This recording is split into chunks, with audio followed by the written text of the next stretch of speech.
A lot of us have goals. We have things that we want to achieve and accomplish with our lives.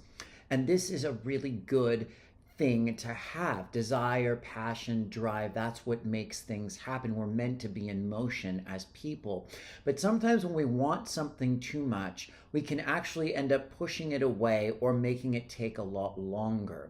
In this video, I'm going to be talking about what we want to be focusing on instead of the goal so much, why this happens, what I'm talking about, pushing it away, and how we can reframe our mindset so that we can come into alignment with the things that we want and also be at peace in the process. My name is Adam. Welcome back to my YouTube channel. Before we get started, really quickly, I'm doing a few more free breakthrough calls.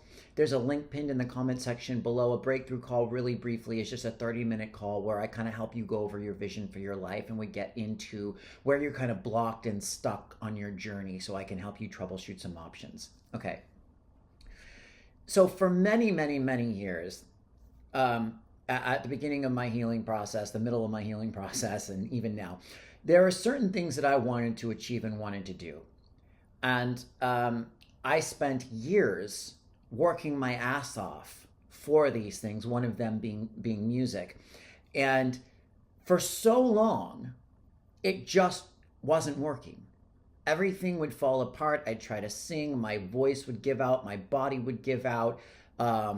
I would start again. I'd find another teacher. I'd go, start working out more. I'd started getting into my belief systems and every conceivable healing tactic and tool in the world. And no matter what I did, it just wasn't happening. Okay. Now, one of the reasons for that is, timing. Like sometimes things just aren't meant to happen until a certain time. But what I want to talk about more here is how, the more I would push, the worse things would get. The more I would try to sort of make it happen, the more out of sync I would become with it, and the more miserable I would become. Now, we all have a tendency to do this with the things that we want. And there's some very important points I'm going to get to in this video. One of the reasons that we do this is because we live in a world, America definitely, but the entire world really is very externally focused. Everything is about achievement, accomplishment, what you can manifest in 3D. And to some extent, that is kind of the game here. We are learning how to materialize our desires and dreams. But there's too much of a focal point on this. It's too important. We've based our entire sense of self-esteem, value, worth, who we are on the things, the legacies that we leave behind. And what that has done is it's kind of what comes first, the chicken or the egg, but it creates, it exacerbates, it comes from this deep hole within the self of not being good enough and worthy of love as we are as people now. So when we focus too much on goals from this perspective, we're basically saying that we're not worthy of the goal because we're exacerbating the wound of I'm not good enough and I need this to be good enough. And then also what happens is when we do achieve the goal, it doesn't really mean much because we still don't know how to give love and validation for ourselves just for being. And it's sort of this trick the mind plays on us where it's like we get the goal, it doesn't mean much, and then we're on to the next one. Who can relate to all of that?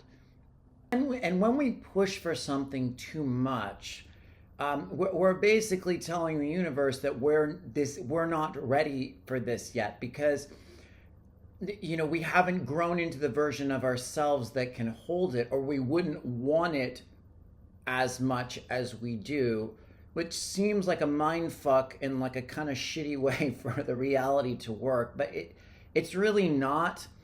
What happens is the closer you are to being in the space for what you want, kind of the less you want it, but it doesn't mean you don't appreciate it or enjoy it when you get it. It just means that you don't have this deep, like, I need this sort of thing. The idea is to love yourself, to be content enough as you are, to be okay either way. See, what people do is they really, really want something because they were taught to have a burning desire for something. And it's like, I'm not going to rest until I get this. Or they're like, fuck all desire. Desire's bad. I'm not going to want anything. And then I'm not going to go anywhere. They're both really kind of incorrect. The idea is to want it and be okay without it. You can really want it, but you're okay either way. When you're okay either way, that's when it starts to happen. So because of this, a lot of us have goal trauma. We have trauma around even setting goals. We don't know what to do. We don't know when to start, when to stop, how to perceive going after a goal. Because you can't just have no goals at all either, or you end up going nowhere. You do nothing. So what do we do? Well, the first thing to really understand about this is the goal is a marking point for something, and it's nothing to do with accomplishment.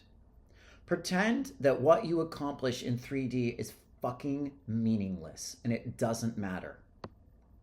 Like, give yourself permission to sort of just write off all of goal setting for a minute. The value that we place on who we are because of achievement, the value that men have placed for eons on leaving a legacy behind where they work themselves to death their whole life. They're miserable the entire time just to leave something behind that they won't even know is here when they leave, because a lot of those men were coming from a place of not really even believing there was a higher power anyway. Okay, give yourself permission to write all of that off for a minute. You'll come back to it. The whole point of having a goal is the goal informs who you become in the process of achieving the goal. The goal is a marking point that then informs a whole bunch of steps that you get to take to go through yourself, to develop skills, to learn about yourself, to grow, to expand, to become more and more the person that you're meant to be, which is infinite. So it really has nothing to do with what you end up achieving. The goal is more just a reflection that you've stepped more into that person. But again, that person never stops becoming. The trick, the illusion that the mind plays on us is that when we get the goal, we're at the end. There's no end. It never ends. You're always going to be going for something else. Look at any goal that you accomplished and then go back in time and check to see how happy you were along the journey. If you weren't happy, fuck the goal. It means nothing. That's a little harsh, but that's how we have to start looking at these things. Can you enjoy the process? Can you enjoy being in the flow? The goal is part of the process. The goal doesn't not matter either, because then we'll be like, well, goals don't matter. And then we fall too much into just this arduous like journey of always like struggling, and you never get anywhere because now you don't have any value on a goal. The goal is connected to the journey. It's part of the journey. Also, you can look back at your childhood a little bit and see like, how did you perceive goals? What were you trying to get? You know, were your parents hard on you? Did you need to get good grades in order to be loved, in order to sleep over at a friend's house, in order to go on a vacation? Because if that's how it was, every goal you have, no matter how much you truly want it or not, you're going to be chasing that love and validation and acknowledgement that you never got. And until you learn to give that to yourself, there's always going to be trauma in your goal setting. Something I want to talk about in relation to goals, because goals do inform and help us to grow, is the comfort zone. Now, there's a lot of talk about the comfort zone. In order to grow, we need to go out of our comfort zone. This is true. But something I just want to put out there is I cannot fucking stand the term the comfort zone. I hate it. I have always absolutely abhorred that term. And the reason is because I never felt comfortable as a kid, ever. Life was excruciating. everything was painful. So my advice is, if you feel comfortable, and by comfortable I mean like you feel loved, you feel like safe in your body, you feel peace, you feel happy, you feel supported, fucking stay there. You don't need to go out of that zone. That's awesome. You're not comfortable. You're not comfortable. It's just semantics, I know, but I think it should be changed. The comfort zone should be changed to the familiar shit that sucks zone. Because what it is familiar. It's not comfortable. We don't like it. We just are used to it. It's shit we're used to that we don't really like. That zone you need to go out of. You don't grow if you don't go out of the familiar shit that sucks zone. Okay? If you're not moving, if you don't have any motion, you'll stop being comfortable. You'll stop feeling good, because we're meant to kind of always be evolving. But we're meant to be evolving from a place of love, not punishment, self-hatred, and we have to achieve, or we're worthless pieces of shit. Okay? So we can keep using that term. That just bothers me. Anyway. It's really tricky, though, to know when do we need to keep pushing and when do we stop, because it's like to use the term the comfort zone. When you go into a gym, it's always, and you work out, it's always those extra reps at the end that really expand you. It's like going a little further than you thought you could go that levels you up, and that is true. That is true. But we need to be wary of where we're coming from internally when we push ourselves in those moments at the edge, on the precipice. Napoleon Hill talks about, don't give, like, I think it was in one of his books, but Think and Grow Rich or something. He talked about quitting like 3 feet or 10 feet from gold or something. He was talking about someone who was digging and believed there was gold in this particular area, and he kept digging. And then one day he's like, I can't do this anymore. And somebody later went back and started digging, and like 10 feet from where that person stopped, they found all this gold. And that story is true, because you never want to give up, but it also can fuck people up endlessly, because you'll keep pushing yourself when you're not in a good place, because you're afraid you're not going to get the gold, which just ends up wearing yourself out. So how do we balance that? It's very tricky, because most people in our world, I struggle with this too, we don't know when to start and when to stop. We're always like, do I do just a little bit more, or do I stop and rest? So this is what I've come up with. It comes down to your intention. It comes down to your intention and your belief. So basically,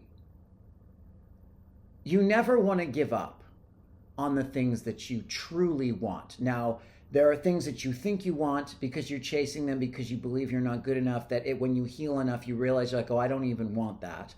Then there are things that you really, truly do want. Then there are things that you do want, but you're chasing them for the wrong reasons, and you need to refine those reasons, form a different relationship with it, and then you'll still want them.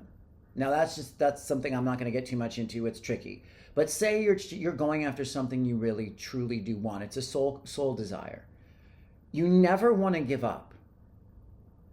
But because you stop, because you shift, because you can't do it anymore for a while, doesn't mean you're giving up. Taking a break isn't giving up. Being easy on yourself isn't giving up. It's about continuing to go for what you want, letting go of the time frame, letting go of the insistence on when it's going to happen and how. And it's about your intention. So long as you don't ultimately give up, and what are you giving up on, by the way? It's yourself. As long as you don't give up on yourself, you're good.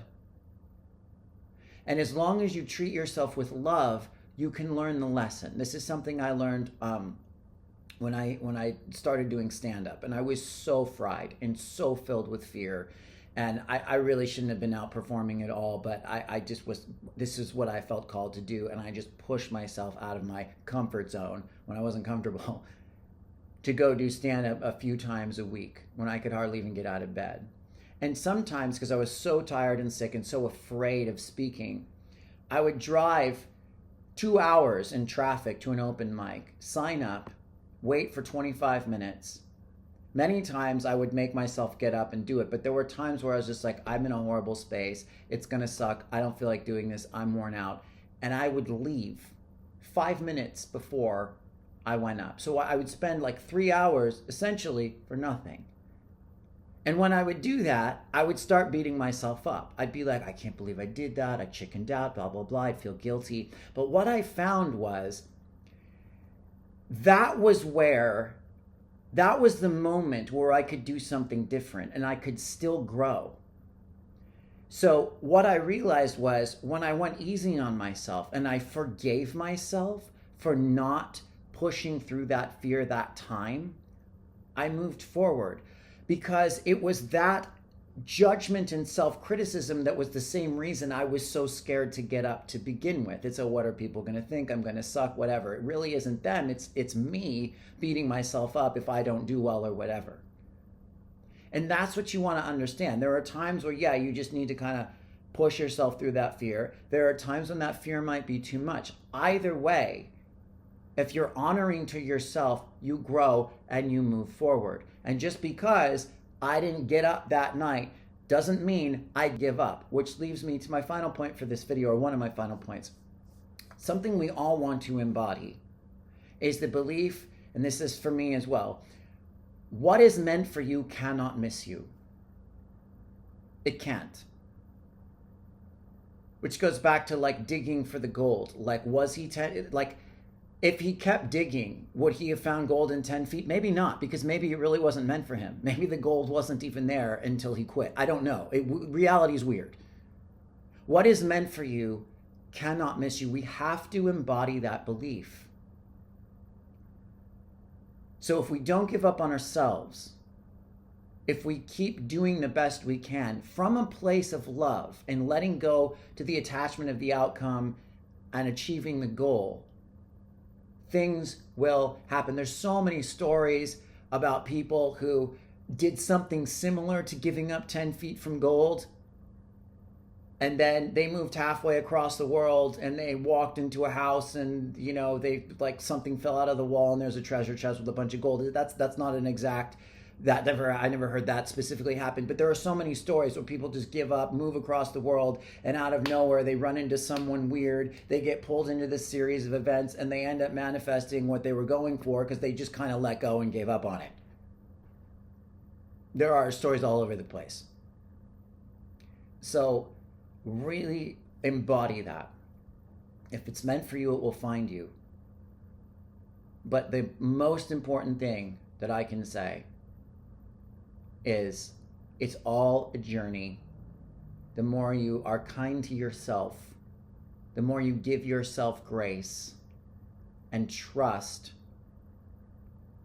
it will happen if it's meant to happen at the right time. We can't force shit. It doesn't work.